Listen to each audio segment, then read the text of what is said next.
নমস্কার। তো আমার চ্যানেলে সবাইকে স্বাগতম। তো আপনারা কেমন আছেন তো জানি না, প্লিজ কেমন আছেন একটু কমেন্ট করবেন। তো আজকে আমি চাল ভাজার রেসিপি শেয়ার করছি।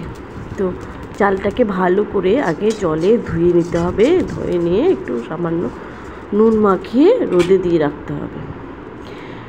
জল ঝরিয়ে ভালো করে জলটা ঝরিয়ে নিতে হবে কিন্তু নিয়ে এবার এটাকে, তো আমি কিন্তু এটাকে তেল দিয়ে ট্রাই করতে চেয়েছিলাম, কিন্তু আমি আর তেল দিয়ে পারিনি। এটাকে আমি সামান্য একটু তেল দিয়ে আর কড়াইতে ভালোভাবে একটু নেড়ে চেড়ে নিলেই বেশ, দেখো চালটা ভাজাও হয়ে যাচ্ছে।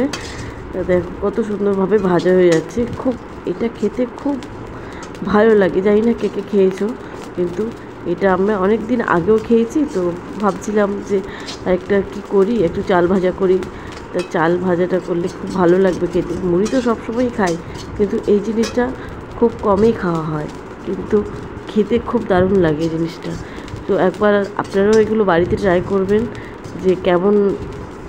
কোনো কিছুই লাগে না, এটা শুধু চালটা ধুয়েই রোদে দিয়ে ব্যাস, তারপর কড়াই উনানে চাপিয়ে দেবে, ব্যাস চাপিয়ে দিয়ে এবার একটু গরম হয়ে যাবে। চালটাকে অল্প অল্প করে চাল দিয়ে নেড়ে চেড়ে নিলে, নাড়তে নাড়তে দেখো ওই ভাজা হয়েই গেছে। আমি কথা বলতে বলতে ভাজা হয়ে গেছে।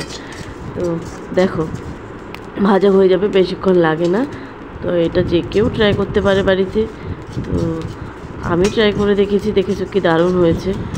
তো সামান্য 1 চামচ তেল দিয়ে এলেই ব্যাস রেডি। সামান্য 1 চামচ তেল দিয়ে রেডি হয়ে যায়। তো দেখতে থাকো চাল ভাজাটা। দেখো কি সুন্দর হয়েছে চাল ভাজাটা, কি সুন্দর চাল ভাজা হয়েছে, কিন্তু এটা খেতেও খুব দারুণ লাগে খেতে। তো আমি চাল ভেজেছি, এরকম চাল ভাজা হয়ে গেছে। তারপর চালটাকে আমি একটা কিছুতে পাত্রে নামিয়ে নেবো। এই যে বাটিতে নামিয়ে নিচ্ছি। দেখো কি সুন্দর হয়েছে চাল ভাজাটা।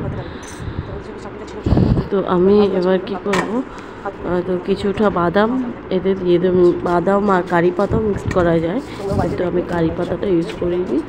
তো আমি এখানে কিছুটা বাদাম নিয়ে নিয়েছিলাম। তো বাদাম দেখো কি এত সুন্দর হয়েছে চাল ভাজাটা, বলার বাইরে। কিন্তু এই যে তেল দিয়ে নিলাম হালকা, এই যে বাদামগুলোকে ভেজে নিয়ে দিয়ে দিলাম। এই যে আমার চাল ভাজা রেডি হয়ে গেছে। তো তোমরাও চাল ভাজা করো বাড়িতে, আর কমেন্ট করে জানিও কেমন হয়েছে, ঠিক আছে? তো ভুল হয়ে গেলে ক্ষমা করে দেবেন, প্লিজ চ্যানেলটাকে সাবস্ক্রাইব করে দেবেন।